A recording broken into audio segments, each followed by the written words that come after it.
J'ai des vidéos exaspérantes à vous montrer, mais ce n'est pas pour vous énerver. Je ne comprends pas pourquoi on parle de contenu conçu pour faire rager. Je ne monte pas ces vidéos et elles ne sont pas générées par l'IA. Ce sont juste eux qui disent ce qu'ils veulent faire, et je vous les transmets simplement. Donc, j'imagine qu'ils veulent vraiment que vous entendiez ça. Je ne fais que les aider. Et je pense qu'il est important que vous regardiez ces vidéos parce qu'il faut que de plus en plus de gens prennent conscience de ce qui se passe autour d'eux au nom du multiculturalisme, de la tolérance et de la diversité qui serait notre force. J'ai beaucoup de vidéos, soyez patients.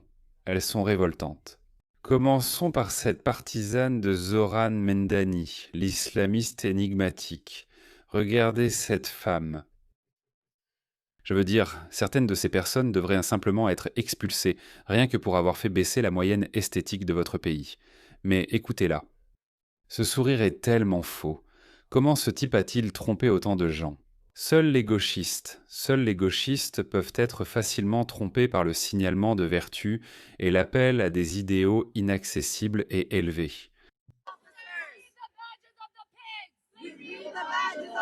Tu n'es pas avec Rahman, tu es Mohammed. Ce sont les insignes des porcs. Et ce sont Les insignes d'Ali, c'est là. des cochons. Au rapide! Au rapide!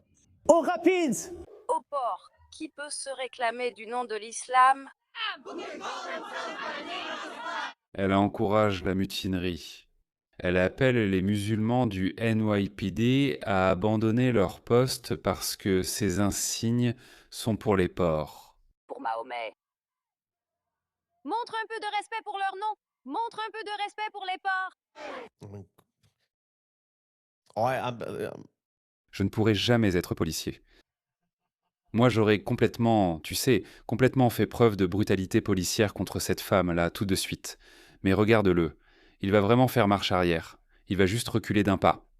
Je suis un peu de respect pour ce nom. Je suis un peu de respect pour ce nom. Un peu de respect pour ce nom. Ce n'est pas considéré comme une agression. Genre, si quelqu'un te crie vraiment dessus, et ce sont ces gens-là qui défendent, en fait, les criminels violents au nom de « il l'a provoqué ». Son collègue du NYPD est arrivé et il a dit « Tu peux reculer d'un pas et je prendrai ta place ». Tes sentiments sont blessés? Tes sentiments sont blessés? Ça va? Je n'ai pas encore fini. Ils lavent même le cerveau de leurs enfants. Je dis qu'il faut aussi les expulser avant qu'ils ne deviennent, avant qu'ils ne se transforment en une tumeur maligne comme Ilhan Omar. Écoutez ça, écoutez ces conneries. Je veux dire, ces enfants sont innocents. Ces enfants auraient pu l'être. Si la première génération est perdue, alors au moins nous pouvons nous concentrer sur la prochaine génération. Nous pouvons les éduquer. Nous pouvons en faire des Américains fiers et bons, nous concentrer sur leur éducation. Mais non. Vous savez pourquoi? C'est parce qu'ils ne sont pas là pour s'assimiler. Laissez-moi vous trouver cette vidéo d'un musulman. Je n'invente rien. Écoutez ce musulman lui-même. Allah n'a pas honte de la vérité. Nous ne disons pas que l'islam vise à coexister avec toutes les religions et que nous pouvons tous simplement être amis. Cette religion a été envoyée pour dominer le monde. Elle a été envoyée pour être supérieure, pour éteindre la lumière de toute autre religion et pour lui être supérieure. En fait, nous n'avons pas honte de le dire et nous ne pensons pas que ce soit quelque chose dont nous devrions avoir honte de dire. Que cette religion a été envoyée pour dominer, pour éliminer, pour faire disparaître toute autre religion, pour l'éclipser, pour lui être supérieure, pour que les gens abandonnent toute autre religion et acceptent l'islam. Et si cela nécessite de combattre pour y parvenir, alors il faut combattre pour y parvenir. Parce que le but le plus élevé pour lequel le djihad a été légiféré est de faire que la parole d'Allah soit la plus haute. Ils le disent eux-mêmes. Ils vous le disent littéralement. Donc vous n'avez même pas l'excuse de dire « on a été pris au dépourvu, on s'est fait avoir, on ne savait pas dans quoi on s'engageait ». Vous avez déjà vu comment l'Europe est en train de tomber. Et maintenant, en Amérique, cela se produit. Regardez ça, écoutez un autre musulman. Nous avons fini de nous cacher, c'est terminé. Nous en avons assez d'être torturés, blessés et jugés. C'est la vraie religion. C'est la religion à laquelle toute l'humanité doit appartenir, l'islam. Et nous ne nous arrêterons pas tant qu'elle n'aura pas pénétré dans chaque foyer. Alors je veux que vous répétiez après moi. Je veux l'entendre dans chaque district. Ça doit faire trembler les lieux. Vous devriez trembler de peur. Brooklyn doit l'entendre, le Bronx doit l'entendre, le Queens doit l'entendre. Dis-le comme si l'Oumma en dépendait, mon frère. Pourquoi tolères-tu ça? Tu sais pourquoi tu le fais. Tu tolères ça parce qu'on a élevé au moins des générations entières avec cette idée que la tolérance est une vertu. Comment peux-tu tolérer ça? Pourquoi le devrais-tu? C'est criminel, c'est criminel. C'est de la trahison. Je n'emploie pas ces termes à la légère. Je n'accuse généralement pas les gens de mentir, pensant qu'ils ont simplement tiré de mauvaises conclusions à partir de prémices erronées. Par exemple, un musulman sera loyal envers l'islam, car c'est ainsi que cela fonctionne. Ce musulman ne mentait donc pas. Nous devons féliciter ces personnes pour leur honnêteté. Des gens comme Mamdani, des gens comme Mehdi Hassan, ces types-là sont des menteurs. Ilhan Omar, c'est une menteuse. Ces personnes sont des menteurs. Et ils commettent un acte de trahison. Et regardez ça, c'est la partie triste de l'histoire. Ces enfants, ils ne sont jamais allés en Somalie. Écoutez-les. Maman, je suis la meilleure. Et merci. Qu'est-ce que tu veux dire? La Somalie est la meilleure. La Somalie est la meilleure chose au monde. Nous l'aimons et peu importe ce que tu penses de nous. Alors pourquoi tu ne vas pas en Somalie? Je veux dire, si c'est si bien, pourquoi tu n'irais pas là-bas? Évidemment, ce n'est pas bien. Je ne vis pas au Pakistan car c'est un trou à rats. J'y suis né, malheureusement, sans l'avoir choisi. Je leur souhaite bonne chance. C'est un État failli. Ça ne va pas aller mieux, mais je leur souhaite quand même le meilleur. Moi, tu sais, je vis dans un meilleur pays. Et le pays où je vis, je l'aime. Je suis loyal envers ce pays. Il faut donner sa loyauté sans partage. Pas 5% de loyauté envers mon pays d'origine, ni 50%. Non, tu ne devrais donner aucune loyauté. Tu dois donner une loyauté totale à ton pays. Si l'Australie fait la guerre au Pakistan, je combattrai pour elle. C'est ma vision. Et ça ne crée aucun malaise dans mon esprit ou dans ma façon de penser. Ça ne me fait tout simplement pas ça. Donc cela me prouve que ce niveau de conscience ou ce niveau d'allégeance est possible. Il est atteignable. Parce que si je peux le faire, alors n'importe qui peut le faire. Comme je l'ai dit au début, ceci devait être votre prochaine génération. Si la première génération n'arrive pas à se débarrasser de son allégeance tribale ou de son allégeance ancestrale, ses enfants le peuvent. Nouveau départ. Mais non, je vous ai expliqué pourquoi. Parce qu'ils n'ont aucune loyauté envers l'Amérique. Je viens de faire une vidéo où des Marocains vivant aux Pays-Bas, des Marocains de 2e et 3e génération vivant aux Pays-Bas, participaient à des émeutes à La Haye pour célébrer la victoire contre les Pays-Bas lors du match de la Coupe du Monde. Donc ces Marocains de 2e et 3e génération célèbrent la défaite des Pays-Bas alors qu'ils vivent aux Pays-Bas, qu'ils sont nés et ont grandi aux Pays-Bas. Parlons de loyauté partagée. Donc clairement, cette idée ne fonctionne pas. Et j'aime la Somalie plus que tout au monde. Donald Trump ne nous juge pas. Donald Trump devrait te renvoyer chez toi.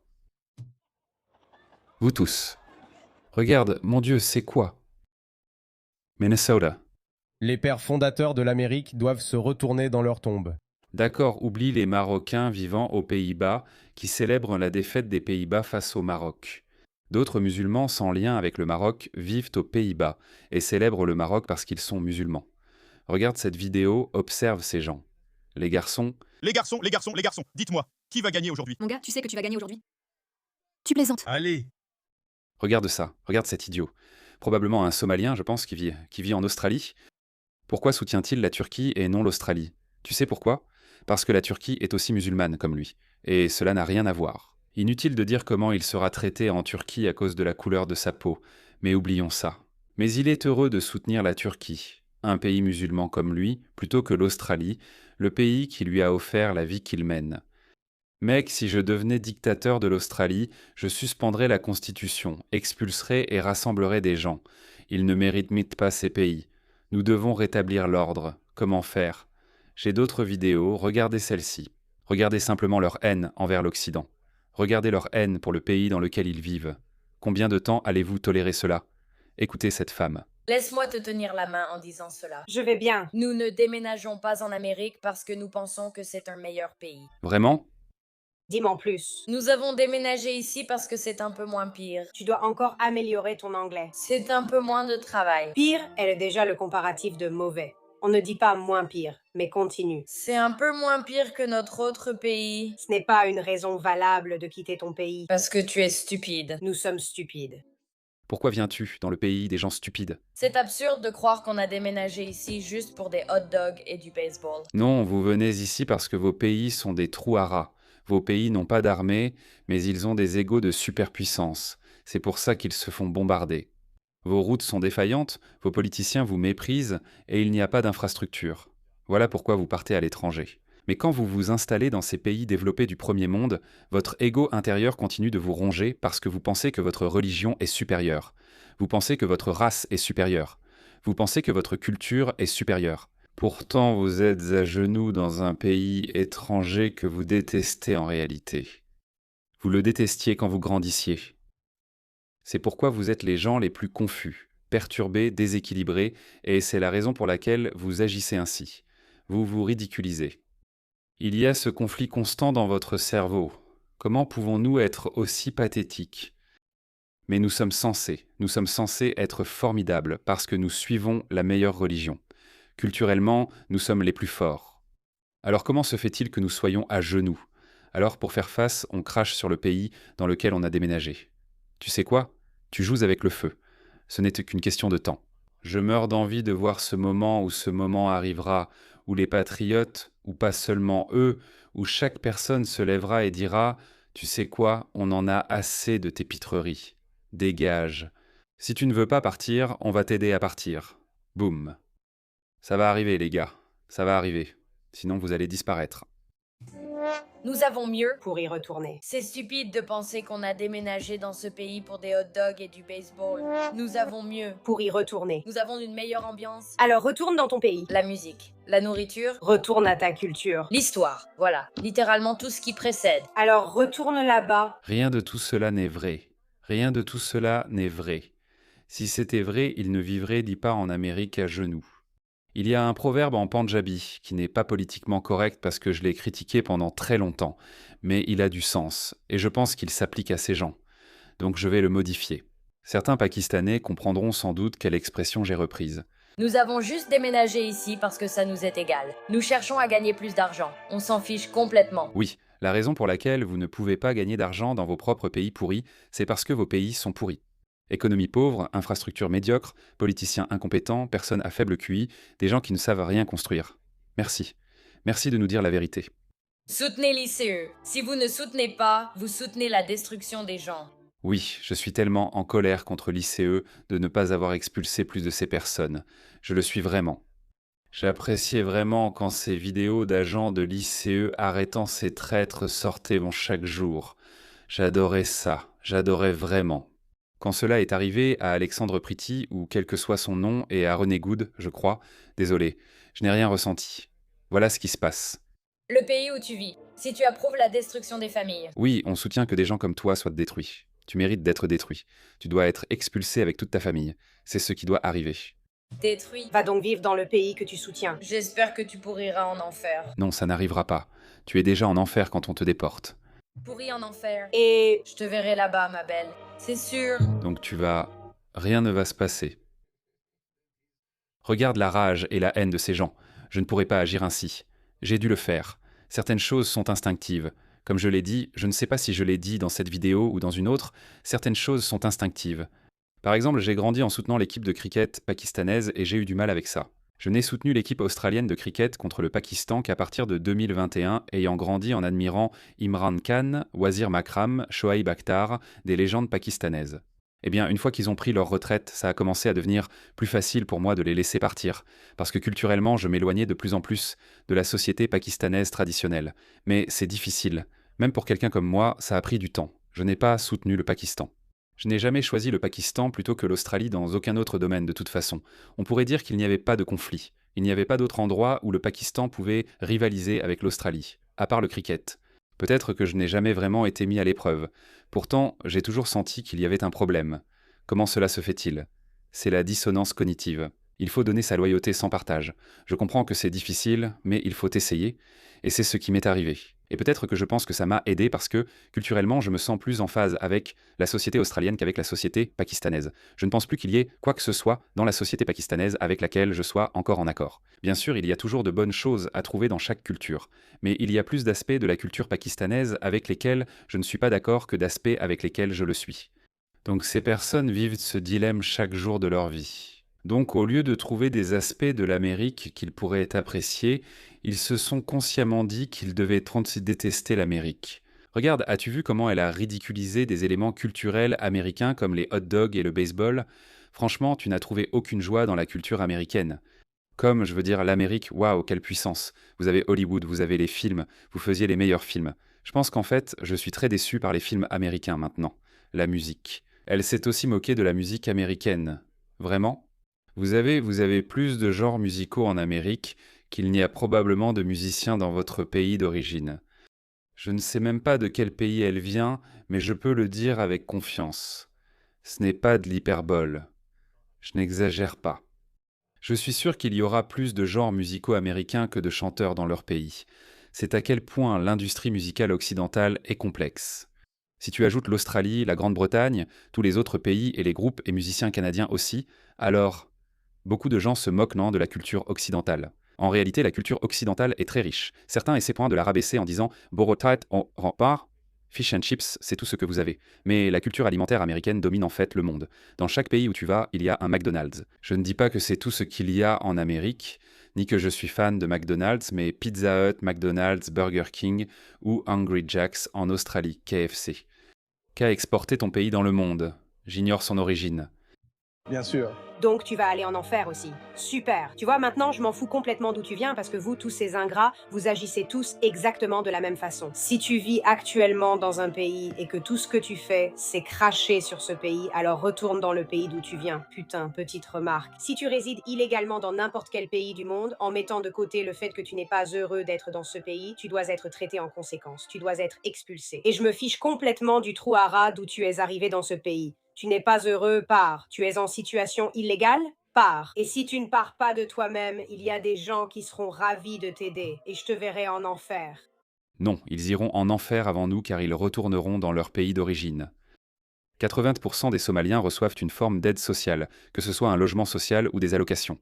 Et ce n'est pas seulement en Amérique. Dans chaque pays occidental que vous regardez, je crois que c'est le Danemark qui a publié ces statistiques. Le Danemark somalien. Donc ces pays horribles, vous savez, il y a un spectre de pays horribles. Ouais. Disons qu'à gauche, vous avez les pays les plus prospères. Laissez-moi vous montrer la statistique. Il y avait une statistique fascinante que j'ai vue l'autre jour. Seule l'Inde, pour une raison quelconque, se distingue parmi les pays du tiers-monde. Seule l'Inde est celle où ils contribuent beaucoup plus. Parfois, ils contribuent d'aussi davantage que les Blancs, que ce soit en Grande-Bretagne, aux États-Unis ou en Australie. Seule l'Inde, pour une raison inconnue, fait exception. Mais tous les autres pays du tiers-monde que vous regardez sont un fardeau net pour l'État. Oui, voilà, regardez ça les gars, regardez cette statistique accablante.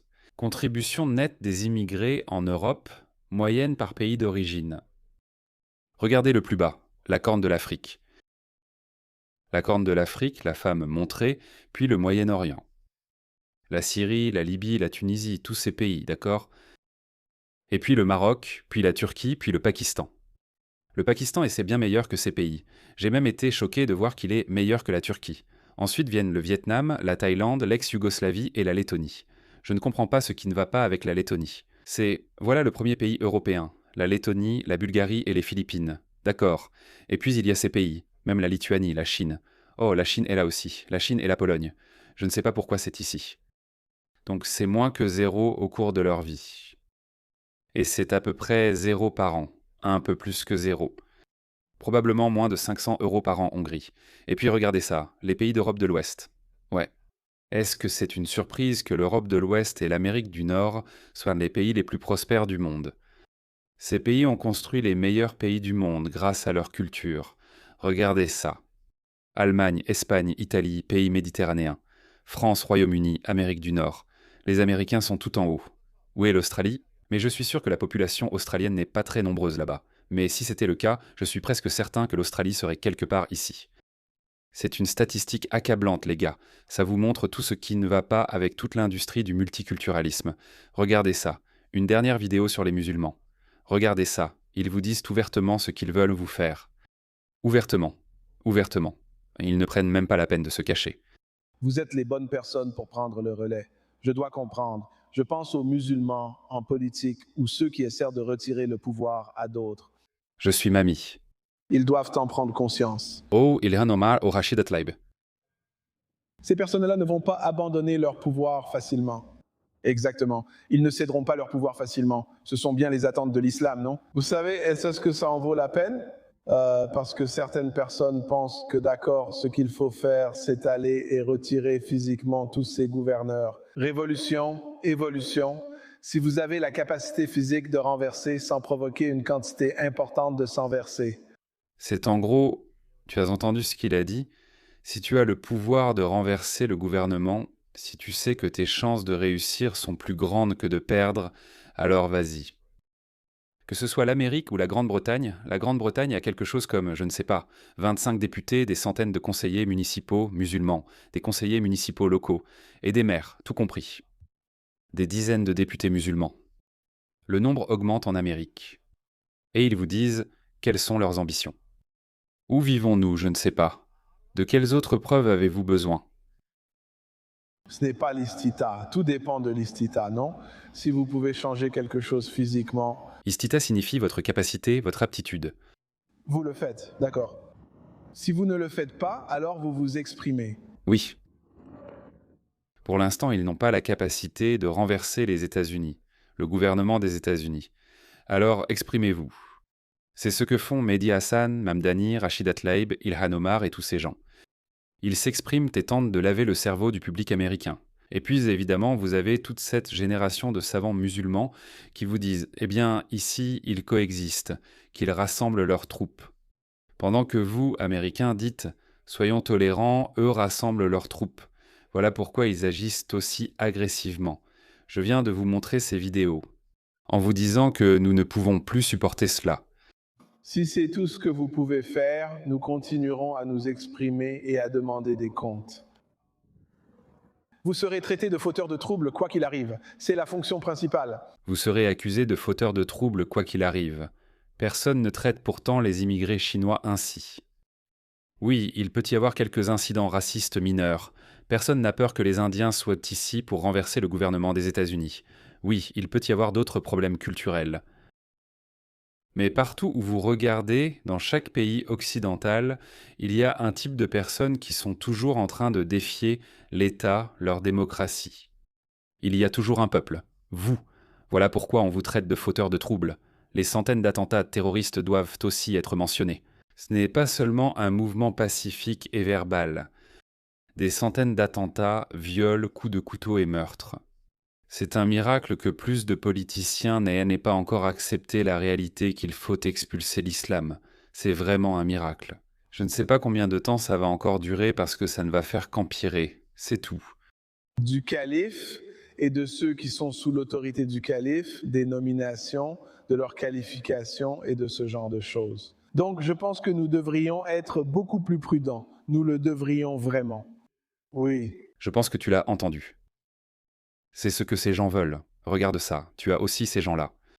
Le chef de la police musulmane de Dearborn, Issa Shaheen, se tient fièrement devant un drapeau libanais. Drapeau libanais. Pourquoi y en a-t-il un à Dearborn? Dans le bâtiment officiel de Dearborn, le bâtiment du conseil ou peu importe son nom, il se vante de transformer son département. Il loue sa police arabo-américaine, désormais composée à 45% d'Arabes contre 3% avant. Il se réjouit que les hijabs soient respectés même face au système judiciaire. Regardez-le. Une épouse merveilleuse, Deana, une femme palestinienne forte et fière. Quand j'ai rejoint le service, la population arabo-américaine de Dearborn était presque à 50%. Pourtant, moins de 3% de notre force de police reflétait la communauté que nous servions. Le département n'a pas toujours été accueillant envers ceux qui étaient différents. Aujourd'hui, le département de police de Dearborn est celui où j'aurais voulu travailler en début de carrière. Il reflète désormais... Le cancer se propage, les gars. Ils infiltrent chaque organisme gouvernemental, des forces de l'ordre jusqu'à l'armée américaine.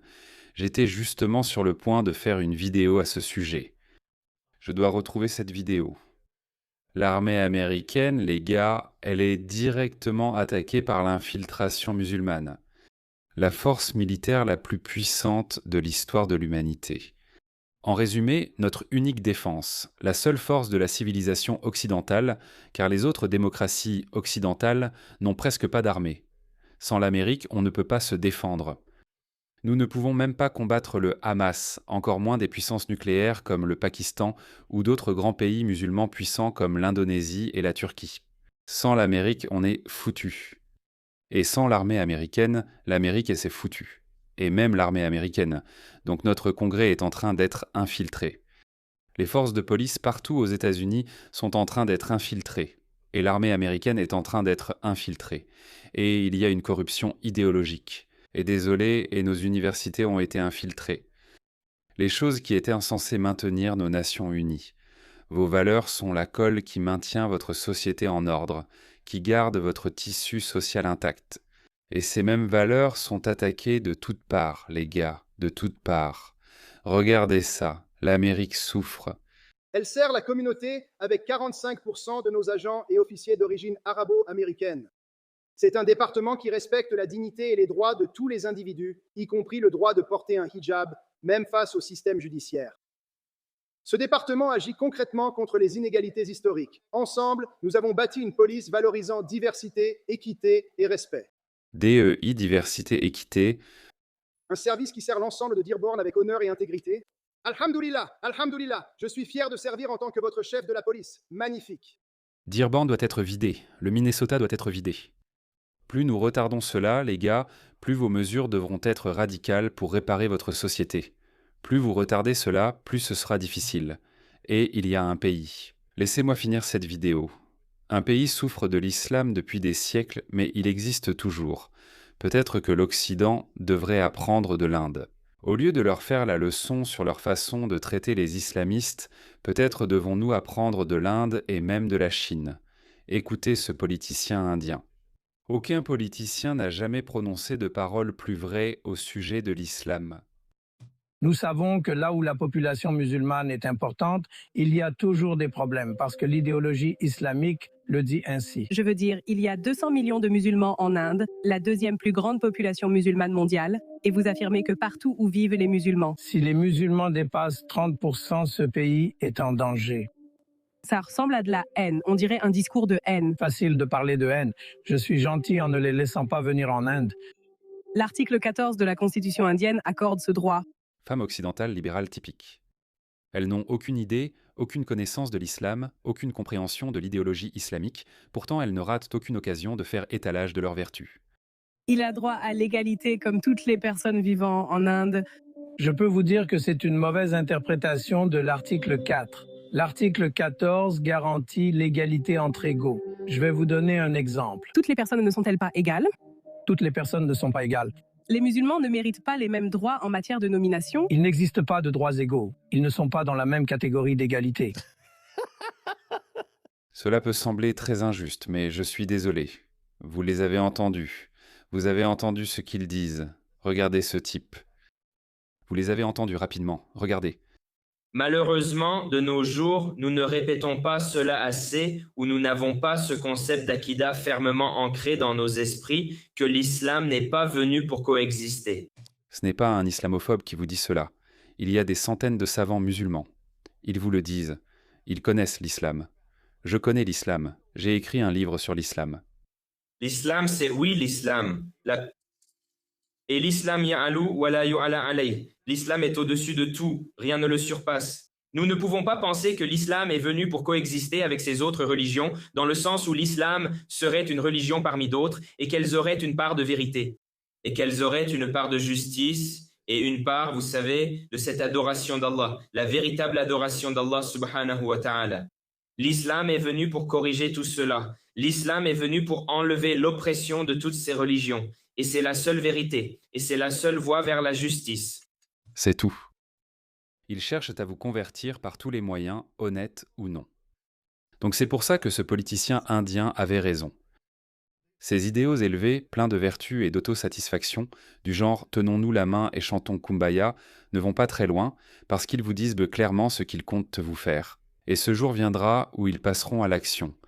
Et alors, vous serez obligés de réagir, de riposter. J'espère que nous allons gagner. J'espère qu'ils ne vont pas gagner. Mais oui, je suppose que seul le temps nous le dira.